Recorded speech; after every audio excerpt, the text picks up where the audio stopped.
Kalau dia sendirian di kantor itu, terus siapa yang ngikutin sholat? Nurul terus coba buat khusyuk, dia selesaiin sholatnya sampai salam tuh. Assalamualaikum, Assalamualaikum. Dan ketika Nurul ini nengok,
ya, assalamualaikum teman-teman, balik lagi sama gue Joe. Apa kabar kalian semua? Semoga kalian semua yang nonton video ini diberikan kesehatan, dilancarkan rezeki, dan selalu dimudahkan urusan-urusan, dan selalu diberikan perlindungan dari segala mara bahaya yang ada di dunia ini. Yes, welcome back again to the house horror, dimana di segmen ini gue akan nyeritain kisah-kisah horor kalian yang mungkin aja nih kejadian sama gue. Pada kali ini kita ada cerita dari seorang teman kita yang bernama Nurul. Jadi gini ceritanya, Nurul itu kerja di satu perusahaan bro. Nah Nurul ini kerja sebagai host live streaming itulah. Kalau kalian suka lihat di TikTok tuh ada suka orang nge-host kan jualan. Nah Nurul ini kayak gitu. Waktu itu Nurul ini kebetulan kebagian shift 3. Dan hari itu temennya dia yang harusnya satu shift sama dia nggak masuk nih bro, izin sakit. Mau nggak mau akhirnya Nurul ya sendirian lah di kantor yang segede itu. Nah ketika lagi melakukan pekerjaannya sebagai host live streaming ini, Nurul bisa dibilang mendapatkan gangguan-gangguan yang gak masuk akal bro. Kenapa bisa begitu?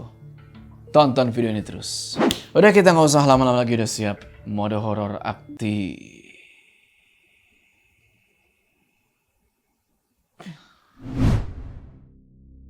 Jadi ini kejadiannya di tahun 2021. Kalau nggak salah waktu itu masih zaman-zaman COVID lah ya, pandemi. Waktu itu hari Jumat, malam Sabtu. Nurul ini masuk shift 3, jam 10 malam sampai jam 6 pagi. Nah, harusnya, yang tadi gue bilang nih, malamnya Nurul itu dapat temen. Satu shift sama dia, namanya Salsa. Cuma karena Salsa izin nggak masuk karena dia sakit, alhasil Nurul sendirian. Nah, tempat kerjanya Nurul ini ada di lantai 2. Lantai bawah itu untuk gudang barang-barang jualannya. Biasanya kalau siang sampai sore itu masih ada tim packing tuh di bawah. Tim yang bungkus-bungkus barang. Tapi tim packing ini kerja cuma sampai jam 5 sore aja. Nah, di lantai 2 itu adalah ruangan buat live. Ada 4 ruangan live berbeda-beda di situ. Si Nurul ini kebagian live di ruangan yang paling pojok lah di situ. Sementara ruangan yang lain itu masih pada live, tapi mereka ini cuma sampai jam 12 malam aja. Ya udah, awalnya sih nggak terjadi apa-apa ya, nggak terjadi yang aneh-aneh. Nurul live kayak biasa tuh. Nah setelah 2 jam live, Nurul ya break dulu lah nih, istirahat. Tepat waktu itu jam 12 malam, sewaktu temen-temen dia yang lain pada mau pulang. Nah sebelum temen-temennya ini pulang, Nurul sama mereka ini sempet ngobrol-ngobrol sebentar lah. Nur, si Babeh nggak ada juga loh hari ini. Dia kan pulang kalau hari Jumat. Duh iya lagi ya. Jadi gue bener-bener sendirian dong nih. Iya lu sendirian banget. Tapi santai aja lah. Lu kan cuma dalam ruangan itu doang, nggak keluar-keluar. Ya udah santai aja Nur, nggak bakal ada apa-apa. Ini ruangan yang lain udah gue matiin lampu sama AC-nya ya. Kita balik duluan ya Nur. Semangat lu. Temen-temennya Nur tuh si Nandin, si Andin, dan yang lainnya pada pulang. Tersisalah Nurul sendirian di kantor malam itu. Gak lama temen-temennya ini turun tangga ya kan. Nurul, karena dia kebelet pipis, dia susul nih. Pikiran dia mumpung masih ada temen yang nemenin ke bawah. Dia pipis aja dulu nih. Dan toilet itu emang cuma satu. Dan letaknya itu di bawah bro. Jadi kalau Nurul mau pipis, mau gak mau ya dia mesti ke lantai bawah dulu. Bisa bayangin gak kalau dia lagi sendirian di kantor kayak gitu. Mesti turun ke bawah malam-malam. Singkat cerita, selesai buang air kecil. Nurul balik lagi tuh ke atas, kali ini sendirian. Karena teman-temannya udah pada pulang semua. Singkat cerita, waktu udah nunjukin sekarang jam 1 malam. Nurul harus mulai nih live lagi. Siap-siap dia masuk ke ruangannya, dia tutup tuh pintunya rapet-rapet, dia nyalain lighting tuh ya, layaknya orang mau syuting lah. Jadi sebenarnya kondisi ruangannya itu lumayan terang, dan itu lumayan ngebuat Nurul nggak terlalu takut lah. Kali ini Nurul lanjut tuh live sampai jam 3 pagi. Nanti istirahat 1 jam, terus lanjut lagi tuh live di jam 4 sampai jam 6 pagi. Wah, gue baru tahu nih bro. Orang nge-live tuh ternyata kayak begini. Ada shift malamnya. Awal live, semuanya tuh aman-aman aja. Orang yang gabung ke jualan live-nya Nurul pun masih rame lah. Dan masih banyak tuh orang yang komen-komen, nanya-nanya produk kan. Di situ ya Nurul ngerasa agak tenang lah. Karena dia merasa kayak ditemenin sama penonton-penonton live-nya tuh. Nah, masuk menit kalau nggak salah waktu itu menit 22 persis. Menit 22. Lagi live nih si Nurul nih. Tiba-tiba itu suara pintu ruangan Nurul kegeser bro. Jadi emang pintu ruangannya itu tipe yang digeser-geser gitu. Bukannya didorong atau tarik. Di sini kaget lah Nurul kan. Padahal setahu dia udah ditutup rapet itu pintu. Mata yang awalnya lagi ngebaca-bacain komen, tahu-tahu kaget kan ngelihat ke arah pintu itu. Di situ udah mulai deg-degan tuh bro. Udah mulai deg-deg. Apaan nih gitu kan. Tapi ya udahlah, dia tetap berusaha buat santai dan dia lanjut lagi tuh live-nya. Beberapa saat setelah itu, penonton kan karena makin malam ya, makin sepi. Penonton yang tadinya masih ada mungkin puluhan, sekarang udah berkurang jadi 0 bro. Nggak ada lagi yang nonton live nih. Otomatis Nurul nggak ada lagi yang nemenin. Cuma waktu itu namanya profesionalisme, dia tetap live. Ya paling nanti kan ada yang masuk 1-2 gitu kan. Cuma nggak tahu kenapa Nurul di situ ngerasa kalau waktu itu berasa kayak lama banget jalannya. Dia terus-terusan tuh ngeliatin jam kan, berharap cepet-cepet pagi gitu. Dalam hatinya gitu sambil live dia tuh zikir, istighfar, astagfirullah. Nggak bakal kenapa-napa. Nurul coba mikir positif tuh, walaupun ya parno bro, nggak bisa dibohongin. Namanya cewek sendirian nge-live di gedung kosong kayak gitu. Akhirnya karena dia terus live, penonton masuk nih satu dan Nurul udah mulai nggak takut lagi nih. Karena lagi-lagi ada temen kan, ada komen di live itu, dia baca-bacain komen. Sampai nggak lama kemudian dari luar kedengeran tuh. Hujan turun. Yang namanya hujan turun, wah cakung banget tuh bro. Cuaca mendukung. Buat apa? Buat molor.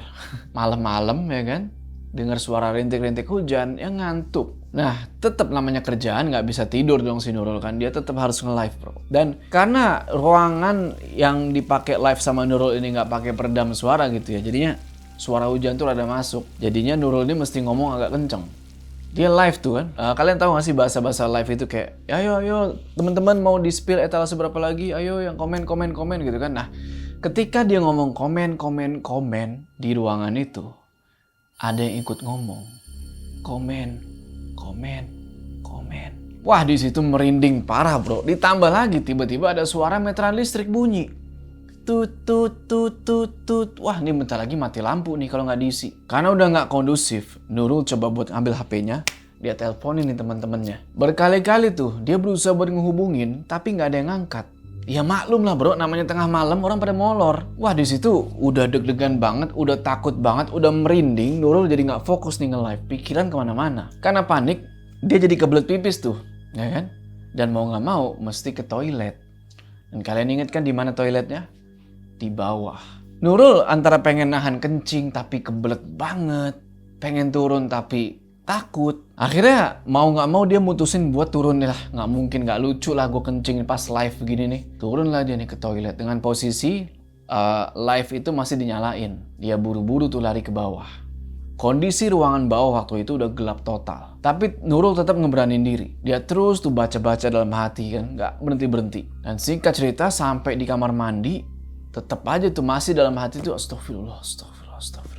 Berharap nggak ada yang gangguin nih. Udah selesai, dia langsung naik lagi tuh ke atas. Dia lari tuh kan sambil naikin tangga. Dan ketika nyampe di ruangan live lagi, di situ dia kaget bro. Itu lightingnya yang dipakai buat syuting itu mati. Padahal tadi pas Nurul ke bawah itu, dia nggak ada tuh matiin lighting. Tapi Nurul tetap positive thinking lah. Mungkin tadi pas keluar ruangan itu kabelnya ketendang, copot atau apalah. Tetap berusaha buat tenang. Padahal mah wah kacau bro, chaos bro. Pikiran udah muter-muter aja tuh. Ya udah, dia langsung nyalain lighting lagi tuh kan, berharap semuanya normal. Cuma ketika dia colokin lagi kabelnya gitu, dia main-mainin tuh kabelnya. Ini lighting nggak mau nyala. Lampunya tetap mati. Yang aneh, sebelumnya ini lampu nggak pernah ada masalah. Kok tahu-tahu di malam ini, lampu ini mati. Setelah beberapa kali percobaan, nyerahlah di situ Nurul kan. Mau nggak mau, dia harus tetap live tapi tanpa lighting. Nggak terlalu gelap, soalnya kan masih ada remang-remang cahaya dari HP gitu kan. Tapi tetap aja. Cuma gara-gara matinya lighting ini, suasana di ruangan itu jadi beda. Agak sedikit gelap dari biasanya, kan lighting tadi nggak nyala. Dan juga kayak ada sesuatu yang lain di situ bareng sama Nurul. Nurul mulai ngerasa nih bro, di tengkuknya itu kayak ada yang niup-niupin. Bukan AC, karena AC posisinya nggak di belakang sini nih. Selain itu juga pintu, jendela, semuanya itu udah ditutup. Sementara itu hujan di luar tuh masih turun, masih deres. Belum lagi suara token listrik tuh masih tit, tit, tit. Wah, bikin suasana makin nggak enak lah. Tapi buat biar nggak terlalu parno, Nurul coba terus ngobrol lah di live itu kan. Mau ada yang nonton kayak nggak ada yang nonton kayak bodo amat. Yang penting gua ngomong, berasa kayak ngomong sama orang nih. Oke guys, masih ada yang nonton gak? Kalau ada yuk langsung komen aja. Gue bakal spill produk yang kalian request loh. Komen-komen. Kedengarannya suaranya aman-aman aja, padahal mah sebenarnya geter itu bro. Tapi yang namanya kerja, tetap berusaha buat profesional. Sampai tiba-tiba, dari luar ruangan itu, kedengeran lagi suara yang aneh.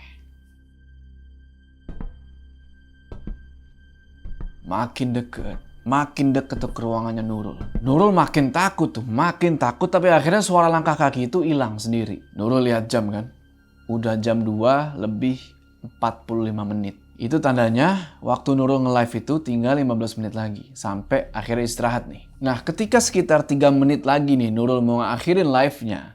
Tiba-tiba lampu itu mati semua. Gelap total. Nurul nggak bisa lihat apa-apa di situ. Bener-bener gelap, hening. Cahaya cuma dari cahaya HP. Karena makin panik dan takut, keadaan makin nggak jelas. Dia ambil HP-nya, dia coba telepon di manajernya. Telepon, tapi nggak ada jawaban sama sekali. Bener-bener sendiri dia. Akhirnya dia mikir nih, aduh ngapain ya biar nggak takut. Gimana kalau sholat aja deh. Ya kan, sholat malam. Supaya lebih tenang lah. Masa ya orang sholat diganggu gitu kan. Cuma yang PR, lagi-lagi kalau mau ngambil wudhu di toilet, kan mesti turun ke bawah. Wah, gua kalau jadi Nurul mah gua tayamum, bodo amat. Tapi akhirnya Nurul ngeberaniin diri nih buat ke bawah, ke kamar mandi. Dengan cuma bermodalkan senter HP, sambil terus baca-baca doa. Dia mulai tuh nurunin tangga. Dari belakang, dia ngerasa kayak ada yang ngikutin langkah kakinya dia. Bulu kuduk udah berdiri semua nih bro. Tapi bodo amat lah, dia terus jalan tuh ke bawah. Dan pas nyampe bawah, nggak tahu kenapa di area gudang itu kayak penuh. Kayak berasa pengap banget. Pas dia nengok, dek, di pojokan bro. Entah karena efek kurang cahaya atau apa, tapi Nurul ini ngeliat kayak ada sosok tinggi gede. Warnanya hitam, itu kayak lagi merhatiin dia. Wah tapi Nurul bodo amat lah. Dia lanjut ke kamar mandi, dia ambil wudhu tuh. Selesai wudhu, Nurul berkaca nih. Dan pas ngaca itu dia kaget. Karena ada 4 mata merah di belakang dia. Kelihatan di kaca itu. Sontak Nurul nengok lah begini kan. Tapi nggak ada apa-apa. Nurul udah mulai ngerasa kalau ini makin nggak beres. Dia langsung pergi lagi tuh ke lantai atas lagi dengan bermodalkan cuma senter HP. Nah, pas dia lagi naikin tangga, tiba-tiba langkahnya dia ini jadi berat. Dan kaki kanannya dia ini kayak ada yang nahan. Tapi tetap dia coba ngelangkahin kakinya sambil terus istighfar tuh. Astagfirullah, astagfirullah, astagfirullah. Nurul maksain diri tuh dan dia langsung lari tuh ke ruangan live dia. Di ruangan itu dia langsung nyari tuh di mana sejadah, di mana mau kena. Dia ambil, langsung dia gelar tuh. Dia pakai mau kena, dia mau mulai nih sholat malam. Mulailah kan, niat, Allahu Akbar. Pas Al-Fatihah aman bro. Cuma pas ruku, dek, dia ngerasa kok kayak ada yang di belakang tuh merhatiin gitu loh. Tapi terus dia lanjutin sholatnya karena Allahu Akbar, sami Allahu liman hamidah. Rakaat pertama selesai, naik nih rakaat kedua. Allahu Akbar gini kan. Nah di sini, di belakang dia itu kayak ada yang ngikutin dia sholat. Pas dia Allahu Akbar, belakang itu juga Allahu Akbar. Wah panas dingin lah bro di situ mah. Ya kan keringet dingin. Wah Udah nggak ada namanya khusyuk lagi tuh. Dia tahu kalau dia sendirian di kantor itu, terus siapa yang ngikutin sholat? Nurul terus coba buat khusyuk. Dia selesaiin sholatnya sampai salam tuh. Assalamualaikum, assalamualaikum. Dan ketika Nurul ini nengok, bener aja bro. Dia kira itu cuma feeling dia doang. Tapi bener di belakang dia itu ada orang lain. Di situ Nurul kayak, wah anjir merinding gua. Di situ Nurul kayak nge-freeze gitu kan, ngelihat ke belakang. Mulutnya berusaha buat baca ayat kursi. Allahu la ilaha illallah hayyul qayyum dan seterusnya. Tapi alih-alih ini sosok kabur, lo mau tahu apa yang dilakuin? Nurul baca ayat kursi. Orang ini ikut baca ayat kursi juga. Allahu la ilaha illallah, belak ikut juga. Allahu la ilaha illallah hayyul qayyum. Fase. Di situ Nurul udah merinding banget. Dia tetap berusaha buat ngelanjutin baca ayat kursinya. Sampai akhirnya selesai baca ayat kursi, dia ngeberaniin diri nih buat nanya ke sosok ini. Kamu siapa? Mau apa ganggu saya?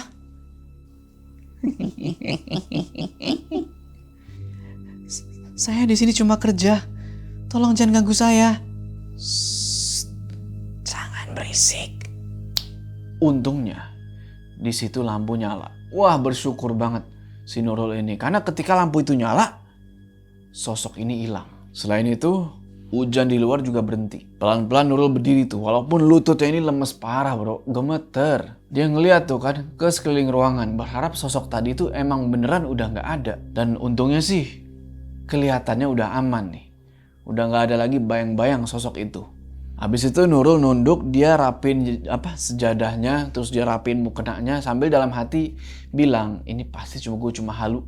Gue cuma halu, mungkin tadi itu cuma karena capek sama stres lah, kurang istirahat atau apalah. Cuma jujur aja, gak bisa lepas dari pikiran dia soal mata merah itu, bayangan hitam di gudang, sama yang tadi ngikutin dia sholat. Nurul coba ambil nafas panjang, dia coba tenangin diri. Dia ambil HP-nya tuh, dia lihat berharap manajernya nih nge-nelpon balik atau WA kayak atau apa kayak. Tapi gak ada. Pelan-pelan Nurul keluar nih dari ruangan live streamingnya. Dia turun tangga, niat dia mau pulang aja lah daripada gue stres, gila gue di sini. Dia buru-buru buka pintu bawah dan langsung kunci pintunya lagi tuh. Nurul beraniin pulang di jam 4 subuh dengan kondisi hujan yang masih rintik-rintik tuh gerimis. Walaupun sebenarnya waktu kerja dia belum selesai tuh. Kalian inget kan? Dia masih mesti lanjut sampai jam 6 pagi, tapi dia udah gak tahan. Singkat cerita, Nurul sampailah di rumahnya. Orang tuanya Nurul udah bangun tuh, karena kan mau siap-siap sholat subuh. Nah, begitu ngeliat Nurul pulang, kaget lah. Karena gak biasanya masuk shift 3 udah pulang jam segitu. Nur, kau udah pulang jam segini? Hujan-hujanan lagi. Iya bu, Nurul takut soalnya masuk shift malam sendirian. Loh, teman satu shift kamu kemana? Izin bu, dia gak masuk. Jadi ya Nurul sendirian tadi. Oh ya udah, sana bersih-bersih. Terus subuhan dulu, baru tidur ya. Singkat cerita, jalanlah Nurul ini ke kamarnya. Dia ambil handuk, dia pergi mandi nih. Selesai mandi, Nurul pergi tuh sholat subuh. Kelar sholat, dia tidur. Nah, di sini ketika si Nurul tidur, ada yang aneh terjadi. Nah, ini cerita menurut sudut pandang ibunya ya. Karena kan Nurul tidur, jadi gini keanehannya. Ketika Nurul tidur, ibunya Nurul ini ngedenger kalau si Nurul ini kayak ngigo bro. Kayak ketawa-ketawa dalam tidur kayak hihihihihi. Saking kencengnya, ibunya Nurul ini nyamperin ke kamar. Coba buat dibangunin kan, Nur, bangun Nur, nak, bangun nak. Tapi si Nurul ini malah komat kamit kayak makin panik lah ibunya. Sampai akhirnya ibunya Nurul ini malah didorong bro sama si Nurul kayak sampai mental. Nah di sini ibunya bingung mau ngapain kan. Akhirnya dipanggilin lah nih kakaknya Nurul. Sementara Nurul di situ kondisinya masih komat kamit sambil ketawa-ketawa. Kakaknya datang nih kan. Dan langsung dipegangin lah si Nurul itu. Sambil dibacain ayat kursi. Cuma bukannya si Nurul ini diem. Kayak yang di kantornya dia itu. Dibacain ayat kursi.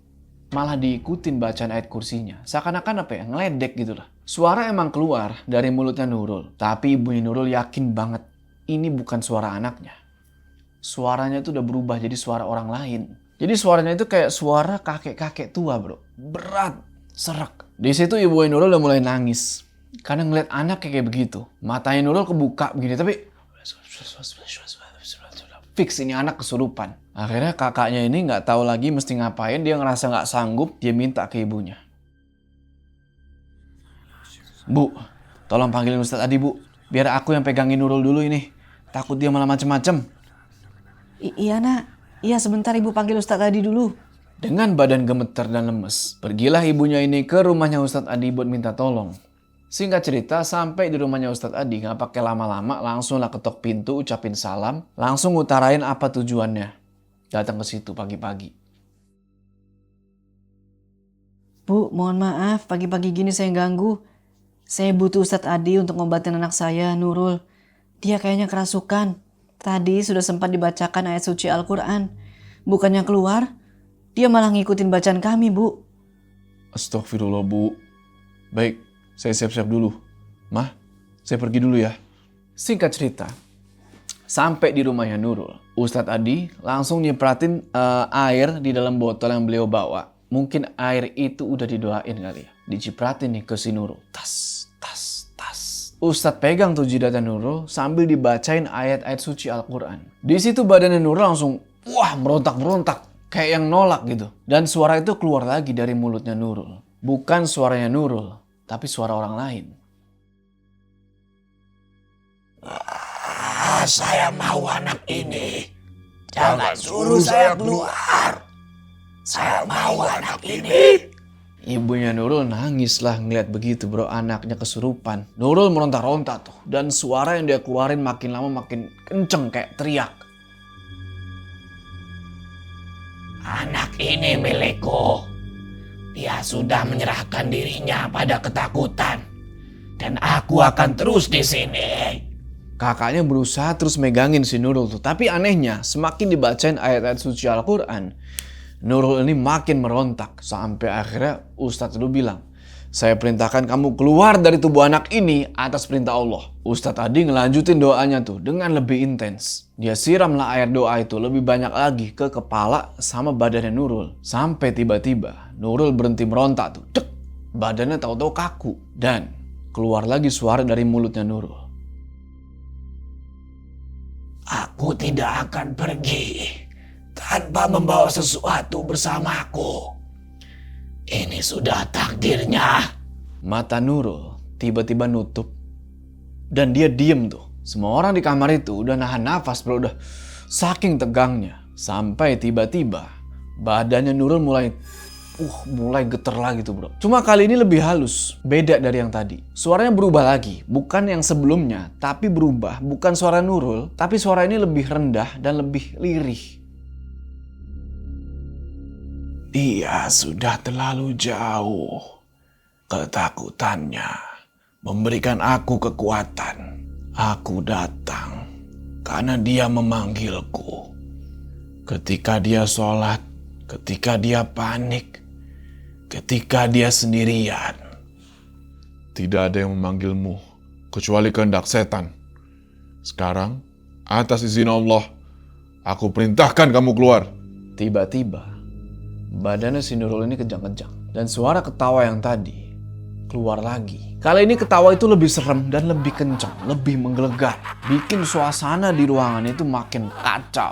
Ibunya makin kenceng tuh, megangin anaknya si Nurul ini sambil terus berdoa dalam hati. Tapi Nurul ini susah banget dikeluarin setannya. Aku tidak akan pergi.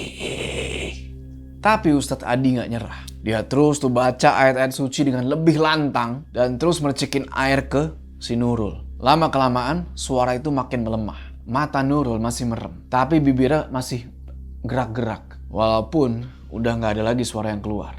Setelah beberapa menit, akhirnya badannya Nurul bener-bener diem nih. Gak ada lagi gerakan. Dan ruangan itu jadi bener-bener hening. Semua orang bertanya-tanya nih. Ini sosoknya masih ada gak nih di badannya Nurul? Gak lama, Nurul ngebuka matanya bro. Pelan. Kelihatannya ini anak udah normal. Dia kelihatan bingung tuh sama ketakutan. Wah, ibunya langsung syukur-syukur tuh. Alhamdulillah Nurul, kamu udah sadar nak. Ustadz Adi nanya, Nurul, sebenarnya kamu ini habis dari mana sih? Di situ Nurul, karena saking lemesnya, dia nggak bisa jawab bro. Ya udah, akhirnya mau nggak mau, Nurul dibiarin dulu tuh istirahat. Setelah agak sorean, Nurul bangun dari tidurnya dan udah nggak terlalu lemes kayak tadi, barulah dia nih cerita. Dia ceritain tuh semuanya dengan detail ke ibu sama kakaknya. Dan setelah ngedenger itu, ibunya langsung nyuruh Nurul buat berhenti kerja aja di situ. Takutnya kenapa-napa lagi nanti. Dan kakaknya pun setuju sama omongan ibunya ini. Ya udah, akhirnya Nurul ngehubungin manajernya. Dia ceritain secara detail apa yang udah terjadi semalam sama dia sampai akhirnya sampai begitu. Dan di situ Nurul mutusin buat resign, ngundurin diri dari pekerjaan dia.